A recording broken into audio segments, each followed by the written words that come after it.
শীতের নানা জাতের সবজি কৃষকরা ক্ষেত থেকে তুলে বিক্রির জন্য হাটে আনছেন ভোরেই। নওগাঁর বদলগাছির কোলাহাটে বেড়েছে সবজির সরবরাহ বাড়ায় গেল সপ্তাহের চেয়ে কেজিতে 10 থেকে 15 টাকা কমেছে দাম। চাষিরা বলছেন সরবরাহের তুলনায় পাইকার না থাকায় কম দরে বিক্রি করতে হচ্ছে সবজি। পটল নিয়ে আসলাম 1500-1500 টাকা দাম বলেছে, গত 1700-1800 টাকা বাজার বেচা কেনা হয়েছে। ফুলকপি প্রতি পিসে 10 থেকে 15 টাকা কমে আসছে। লাউয়ের বাজার ভান্ডারবোর্ড থেকে একটু কম। শীত বাড়ার কারণে সবজি বাড়তির দিকে, এই জন্য একটু সবজির দাম কম।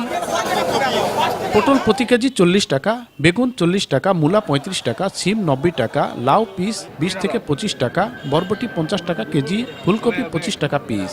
সপ্তাহে 40 থেকে 50 লাখ টাকা সবজি বেচা কেনা হলেও হাটের জায়গা না থাকায় ভোগান্তিতে পড়তে হচ্ছে বলে জানান হাট সমিতির নেতা। স্কুল মাঠ, কলেজ মাঠে হাট বসে, হাটে কাদা পানি হয়, এখানে জায়গার কিছু প্রয়োজন। জায়গা নিলে হাটটা আরও উত্তরোত্তর দিন দিন উন্নত হয়, সরকারের রাজস্বও বাড়ে যায়। সপ্তাহে মঙ্গলবার ও শুক্রবার সবজির পাইকারি এ হাট বসে। জেলা কৃষি বিভাগের তথ্যমতে চলতি মৌসুমে 14,000 হেক্টর জমিতে শীতের নানা জাতের সবজির চাষ হয়েছে। আর এসব সবজি ক্ষেত থেকে তুলে প্রান্তিক এসব হাটে বিক্রি করে থাকেন চাষিরা। নওগাঁর বদলগাছির কোলাহাট থেকে এম আর রকি, সময় সংবাদ।